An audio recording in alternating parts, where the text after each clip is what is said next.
Remember the Haunted Mansion ride at Disneyland? Where you walk into that circular room and then all of a sudden the walls start stretching. And then when you get on the ride, the whole house is just this weird labyrinth of misplaced staircases and upside down and backwards things where they shouldn't be. Well, what if I told you that ride is based off of a real house?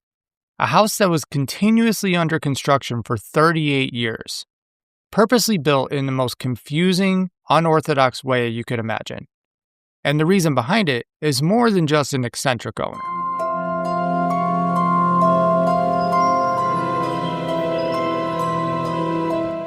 Welcome back to Paranormal Directive 13, your weekly paranormal podcast with me, your host Matt, where every week we look at another paranormal case or tale and really dive into the people, the story, and the events that took place. Pour yourself a drink, get comfortable, and let me tell you about one of the most bizarre architectural puzzles in American history. So picture this. There's a Victorian mansion in San Jose, California that sprawls across 24,000 square feet, with doors that open into walls, staircases that lead to ceilings, and a woman who supposedly built it all to confuse the vengeful spirits of everyone killed by her family's rifles. This is the story of Sarah Winchester and the house that grief built. Or at least, that's the story they want you to believe. We're talking about the Winchester Mystery House. And guys, this story has everything. Guilt, ghosts, gold, and enough weirdness to make MC Escher himself jealous. So let's just dive right into this story. Now let's start with Sarah herself, because you can't understand the house without understanding the woman who built it. Sarah Lockwood Pardee was born in 1839 in New Haven, Connecticut, and she was what you would call a catch. And we're talking about the Belle of New Haven, beautiful, intelligent, well-educated. Her father, Leonard, was a successful carpenter, and the Pardee household was surprisingly progressive for the time. They would host abolitionists and freethinkers, and this means that Sarah grew up in an environment where challenging conventional wisdom was pretty normal. She wasn't your typical Victorian wallflower. She spoke 4 different languages, she could compose music, and she was brilliant in math and science. And on September 30th, 1862, at 23 years old, she married William Wirt Winchester, who would later become the secretary of the Winchester Repeating Arms Company. Now, the Winchester rifle had a nickname. It was called the gun that won the West. And it was everywhere. Civil War battlefields, frontier settlements, Native American conflicts. If someone died by gunshot in 19th century America, there was a decent chance that a Winchester rifle was involved. And the family was making money hand over fist from all of this death. But here's where Sarah's story takes its first tragic turn. In June 1866, her infant daughter Annie died at just 6 weeks old from malnourishment. Not super uncommon for the 1860s, but tragic nonetheless. She never had another child. And 15 years after that, in March of 1881, tuberculosis took her husband William. So by age 40, Sarah Winchester had buried her only child and her husband. But this also made her incredibly wealthy, inheriting a 50% stake in the Winchester Company and an income that would be worth millions and millions today. So this is where this really kicks into gear. So picture Sarah, she's devastated by this loss, sitting in her New Haven parlor, just surrounded by just her grief and despair. Concerned about her state, her friends convince her to visit a spiritualist medium. And remember, this was the late 1800s and spiritualism was huge. People were desperate to communicate with their dead, especially right after the carnage of the Civil War. So Sarah finds herself across from this medium, and what she hears chills her to the bone. The medium tells her that her family is cursed by the spirits of everyone killed by Winchester rifles. Native Americans, soldiers in the Civil War, and countless others. And these vengeful spirits are what took her daughter and her husband, and now they're coming for her. But now there's more to this. The medium has a solution. She tells Sarah that she must move west, far from New Haven, and she must build a house. But not just any house, a house for the spirits. And she must build continuously, never stopping, creating a labyrinth so complex that the ghosts would become lost and confused, unable to find her. And the construction must never end because the moment it stops, the spirits will catch up to her and she will join her family in death. So imagine being Sarah here, hearing this. You're grieving over the loss of your family, told that your family's fortune is literally built on blood, and the only way to survive is to dedicate your life to appeasing this army of the dead. So, Sarah Winchester packs up her life and heads to California. She settles in the warm and dry climate of San Jose, which is perfect for her developing rheumatoid arthritis, but that's not really a part of the story that gets mentioned very often. And in 1884, she purchases a modest 8-room farmhouse on about 40 acres of land, and she names it Yanata Villa. Now, it is funny to describe a 8-room farmhouse as modest, but, we'll roll with it. But this isn't going to be a retirement home. This is going to be her fortress against the supernatural. So just imagine Sarah meeting with her construction foreman for the first time about this. So let's call him Jack. There is no actual name for the foreman of the construction, so we're just going to call him Jack. And this guy's probably built plenty of Victorian houses, but nothing like what Sarah has in mind. And their first conversation probably went something along the lines of this. Sarah says, Jack, I need you to understand something. This house is going to be different. We're going to build it in a way that no one has ever built before. Jack replies, different how, ma'am? The spirits, they must not be able to find me. We need to confuse them. Doors that lead to nowhere, stairs that end at ceilings, hallways that twist back on themselves. Can you do that? Ma'am, I've been building houses for 20 years and I've never... Jack, I'll pay you well, very well. And I'll need you to work around the clock, every day, every night. The moment we stop building, they'll find me.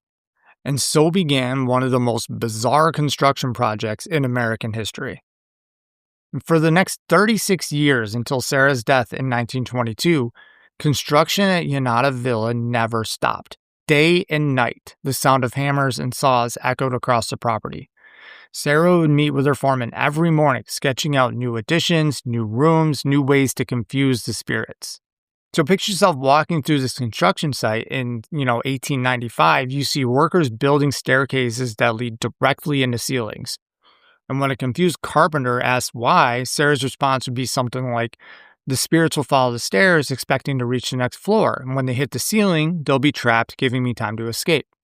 Doors were hung that opened into walls. She'd say something like, they'll try to follow me through the door, but they'll be met with solid wood. By the time they figure out the trick, I'll be 3 rooms away. But none of this really makes any sense, because if there's one thing I know about ghosts, it's that they can go through fucking walls and doors. Like, how are you going to confuse a ghost that can go through a wall by opening a door to nowhere? It doesn't really make much sense, but this is the story of what she was trying to do. And the house grew like a living thing. Rooms were added onto rooms and wings sprouted from wings, and the original farmhouse disappeared entirely into this maze. Windows were installed that looked into other rooms instead of outside. And bullseye windows distorted the view so badly that you couldn't tell what was real and what was a reflection.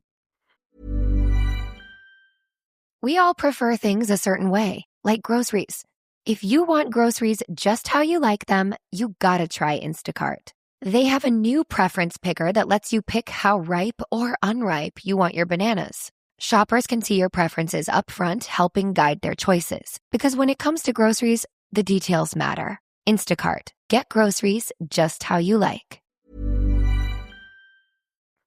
And everywhere was the number 13. 13 bathrooms, 13 windows in the 13th bathroom, 13 panels in the ceilings, 13 steps in the staircases. When workers asked why, she would say that it's a sacred number and the spirits feared it. So here we have Sarah walking through this house at night, oil lamp in her hand, checking her spiritual defenses. She would maybe pause at a door that opened onto a 20-foot drop to the garden below, thinking to herself, perfect, any spirit trying to follow me through here will plummet to the ground. Again, that's not how ghosts work, Sarah, but you do you.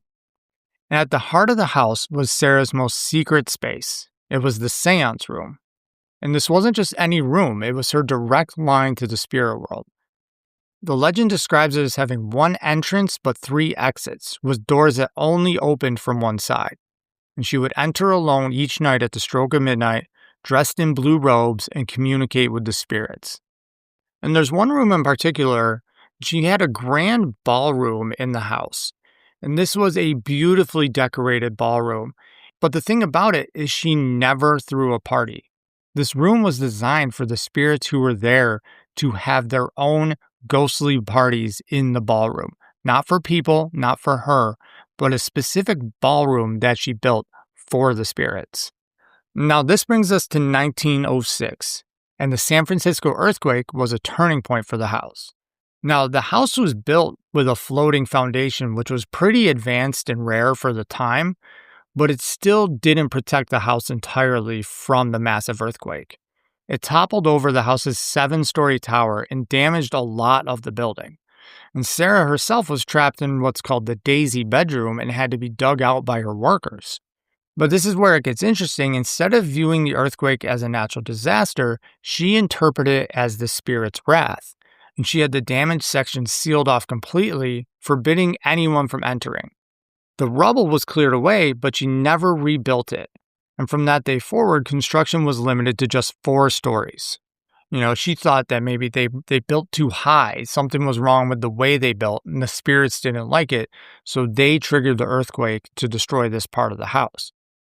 So you have Jack the foreman over here saying, hey, we could just rebuild this stronger, bigger. And she says, no, board it up, all of it. Those rooms are cursed now. We will build around them, but never through them. And so the house became even stranger, with entire sections suddenly off limits and creating dead ends and these weird geometries throughout the house. And she didn't live alone in her maze. She had a staff of servants who knew the house's secrets and could navigate the passages. And these people lived with the daily reality of Sarah's obsession. They'd watch her walk the halls at night, muttering to invisible companions and always building, always planning. Oh, she's adding another room to the east wing. She says the spirits told her it needs to connect to the conservatory, but only through a door that's 3 feet tall. 3 feet? Who's supposed to use that? Children? Not children, spirits. She says they're smaller when they're angry. And that's just an example of one of the strange conversations that the workers were having around this building. They adapted to the bizarre workplace, and they learned which doors led to nowhere, which stairs to avoid, and which rooms Sarah had suddenly declared off limits after a particularly intense, seance session.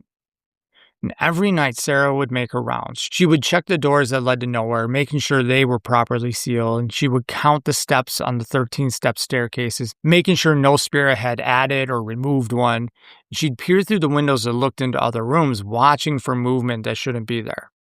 And every day she would get up and talk to her workers. Oh, you've done a great job, Jack, she would say to the foreman, but I need you to add a door at the top of these stairs, a door that opens into the wall. Ma'am, that doesn't really make architectural sense. Architecture isn't what we're doing here, Jack. We're building a trap. The spirits will rush up these stairs, throw open the door, and crash into solid wood. It will buy me precious seconds to escape. And Jack, well paid and perhaps a bit afraid of Sarah, would just nod and add door to nowhere to his growing list of these impossible tasks. And throughout all this construction, it is important to remember that Sarah's wealth came from a very specific source, the Winchester rifle, the gun that won the West. And it wasn't just a marketing slogan, it was a deadly reality. These rifles were present at Little Bighorn, at Wounded Knee, in countless conflicts where Native Americans were slaughtered. They were carried by settlers who used them to claim land from indigenous people. They were a weapon of choice for expanding America that left a trail of bodies in its wake. And according to the legend, Sarah was very aware of this. And every night in the seance room, she would face the spirits of those killed by her family's invention. And as the years passed, Sarah's obsession with construction just became all-consuming. She would tear down rooms that had just been completed. She would add windows to interior walls, creating views of other rooms instead of the outside. She'd install doors in the middle of floors leading to drops. The house became a 3-dimensional puzzle, with Sarah as the only one who understood its logic. Rooms were built within rooms, creating spaces that existed but couldn't be reached. And corridors would double back on themselves, creating the illusion of endless passages. And the people who worked for Sarah had to navigate this madness daily, and they would develop their own kind of folklore about the house and their ways of coping with their employers' just increasingly bizarre demands. Picture getting a job here. Let's say you're, 15, 16 years old, getting your first job, and you get a job as a landscaper at this house. And the head groundkeeper looks at you and says, listen, there's rules here. Never question why a staircase ends at the ceiling. Never ask why there's a door in the middle of the floor. And if you see Mrs. Winchester talking to empty air, just pretend you don't notice. But, sir, some of these rooms don't make sense. Sense isn't what we're paid for here. We're paid to build whatever Mrs. Winchester wants, however she wants it. And if she wants a window that looks into another room instead of outside, we install a window that looks into another room. The servants became part of the house's mythology, keepers of its secrets, and kind of enablers of the strangeness. By 1910, the house had become just this bewildering maze of 160 rooms connected by 47 staircases with over 10,000 windows and over 2,000 doors. She had created what she believed was the ultimate spirit trap, a house that was so confusing that ghosts would become lost in its passages, unable to find her. And Sarah's most productive, architectural sessions would happen at nighttime, often during her seances. She'd emerge from the seance room with sketches of more impossible rooms and plans that defied logic. She would wake up her foreman in the middle of the night. Wake up, I've received new instructions. We need to build a room with 7 doors, but only one that can be opened. The others must be fake doors, painted to look real. And Jack would just be sitting there like, ma'am, it's the middle of the night. And she'd just look at him and just say, the spirits don't sleep, Jack, and neither can we. They've shown me a room that exists between other rooms and a space that can only be reached by crawling through a door that's 3 feet high. And it's just impossible. Nothing about this house is impossible. That's the point. And as Sarah aged, her arthritis made it harder to navigate her own creation. The stairs she'd built to confuse spirits now challenged her own mobility. So she would have new staircases built with smaller steps that she could reach more easily. You have this woman in her 80s still just obsessed with this random construction. And this construction continued right up until September 5th, 1922, when Sarah Winchester died in her sleep. And the legend has it that the workers, upon hearing of her death, immediately stopped what they were doing and walked away, leaving nails half driven, tools scattered, and just projects completely unfinished. So, and that is the story of the Winchester Mystery House. And it's a hell of a story, isn't it? This grieving widow cursed by the spirits of those killed by her family's rifles, building this impossible house to confuse the dead. It's got everything: guilt, grief, ghosts, and just this weird architecture. But the thing about legends is they're often more about the people telling them than the people they're about. And the truth about Sarah Winchester is both a little bit more mundane and a little bit crazier than the ghost story. So let's start with that meeting with the medium that supposedly started everything. There's no historical evidence that Sarah ever consulted a medium about building the house. None. The spiritualist angle was invented by journalists and tourism operators decades later. What we do know is that Sarah's doctor advised her to move to California for her rheumatoid arthritis. The warm, dry climate was considered therapeutic for joint problems. And the continuous construction part, that was also largely myth. Sarah's own correspondence shows that there were breaks in the construction and periods when the work stopped entirely. The dramatic image of workers dropping their tools when she died, that is just fiction created to sell tickets. But the real Sarah Winchester was much more interesting than the legend suggests. She was a brilliant, independently wealthy woman who refused to remarry after her husband's death, which was very unusual in the 1880s. She was essentially a self-taught architect who designed and oversaw the construction of a 160-room mansion without any real formal training. And the doors to nowhere and stairs to ceilings, a lot of them were the result of the 1906 earthquake, which damaged portions of the house that Sarah simply sealed off rather than repair. And others were created by her constant remodeling. She was a perfectionist who would tear down and rebuild sections that didn't meet her standards. It is a little weird that her being such a perfectionist would leave random stairs to nowhere and doors to nowhere, but that's just how she decided to go ahead with this. And the house was innovative in ways that have nothing to do with ghosts. It had indoor plumbing, electricity, and sophisticated heating, And it had that floating foundation that saved it from complete destruction during both the 1906 and the 1989 earthquakes. She designed push-button lights and an early intercom system and a conservatory watering system that recycled water to the kitchen. Those small staircase steps that were supposedly built to confuse spirits were actually designed to accommodate Sarah's arthritis, making it easier for her to navigate her home. The Winchester Mystery House brand was created after Sarah's death. When the house opened for tours in 1923, it needed a hook to draw visitors. And the ghost story was that hook. Harry Houdini, the famous magician, visited in 1924 and reportedly suggested the name Winchester Mystery House. And he used Sarah's story as an example of how spiritualism could drive people to seemingly irrational behavior. And the house's current operators require tour guides to follow scripts that emphasize the supernatural elements even when they contradict historical evidence. It is a business model, and it's worked for over a century, drawing more than 12 million visitors. And the Seance Room that's central to the ghost story, there is no evidence that there was actually a seance room. And those midnight rituals, there's no evidence that they ever happened. But stripping away the ghost story doesn't make Sarah Winchester any less fascinating. If anything, it makes her a little more remarkable. This was a woman who, in an era when women had few rights and fewer opportunities, used her wealth and intelligence to create something unprecedented. She was dealing with this profound grief, the loss of her infant daughter and her husband, in a time when psychology was in its infancy. She found solace in creation and building and the physical act of making something that hadn't existed. The house kind of became her canvas for her life's work. And the Winchester Mystery House has become an archetype in American culture.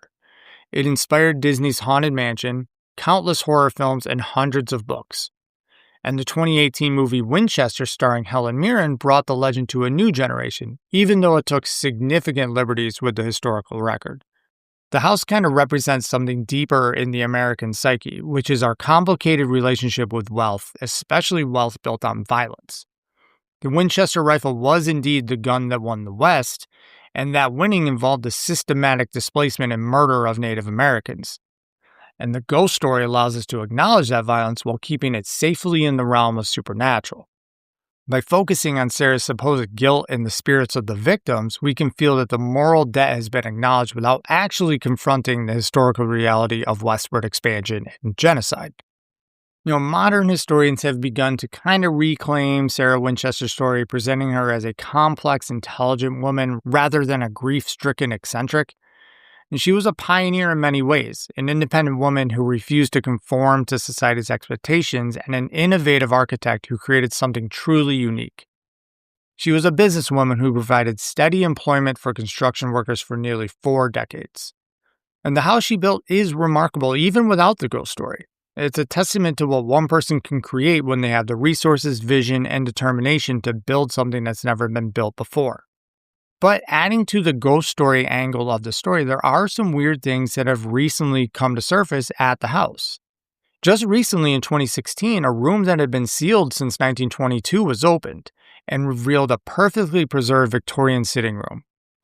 And in recent years, workers have discovered hidden chambers, secret passages. They've even found letters written and hidden inside of the walls of the building. So we have this story, this ghost story, this phenomenal ghost story of this woman driven to madness by the thought that these ghosts are coming to kill her, and she needed to continuously build this house over and over and over to confuse them and appease them. And then you have the side of who Sarah Winchester actually was, which was an intelligent woman who had a brilliant architectural mind. Combining these two together kind of creates this perfect story. And really, we got to kind of lean away from the ghost aspect of the story. Every actual historical record of this house shows that it was nothing more than just a woman with a brilliant architectural mind creating and doing these things to give herself something to do and some way to express her grief from the loss of her daughter and her husband. There's no pictures, there's no hauntings, there's no specific ghosts that people see over and over. It is just a really great story for a really strange house. And it works perfectly for what they're trying to do, which is to sell tickets and make money. And it's also given us great things. It gave us Disney's Haunted Mansion, which is personally one of the best rides that they have there. But I might be biased because in Florida, it is super hot and I hate the heat. So being able to sit in the dark in an air conditioned ride for 20 minutes is fantastic. But it is also spooky and creepy and one of the better rides there, I personally think. But that is the story of the Winchester Mystery House. Sarah Winchester died in 1922, and her house has been telling stories ever since. The ghost story is compelling, but the human story is even more remarkable. And whether you believe in spirits and ghosts or not, there's no denying that the Winchester Mystery House is haunted, but it's haunted by the woman who created it, who walked its halls for 38 years and turned her sorrow into something that would outlive her for over a century. Thank you guys so much for listening to this episode. I really hope you enjoyed it. This story I always found interesting of what actually happened versus what the story is. Most times when you have a story like this, there's not such a drastic difference between historical record and legend. There's usually a lot more overlap, and this one is pretty cut and dry one way or the other. So it's just kind of strange how it has evolved to, when people hear the Winchester Mystery House, they automatically think the ghost story. They don't know the actual historical background of what happened there. And that's just interesting is how the legend grows and how we tell stories, that we tell the exciting stuff. We tell the cool paranormal weird stuff because it's more fun for the most part than the truth. Even though the truth in this sense is still very interesting and very important, it's not as fun of a story of an endless house of doors and stairs to nowhere to confuse spirits. So if you liked the episode, please go on whatever app you use, give us a rating, 5 stars, 4 stars, preferably 5 stars, because you like the show and you want to help it grow, and 5 stars will help it grow. Share it with your friends, share it with your family, share it with anyone you've ever gone to Disney's Haunted Mansion with and be like, hey, remember that ride we took? This is what that story and house is based on. Check us out on the social medias, TikTok, YouTube, Instagram, all at Paranormal Directive 13. There's daily stuff on there. And as always, make sure to check out the Patreon, patreon.com/Paranormal Directive 13. There's weekly Thursday minisodes on there. And I actually forgot to plug the Patreon last week, so I wanted to make sure I got that in here this week for you guys. So remember to check that out. Send an email over to paranormaldirective13@gmail.com with any questions, comments, other stories you want me to look at there. And remember, guys, if you're building a house to confuse the ghosts, they can go through walls and ceilings.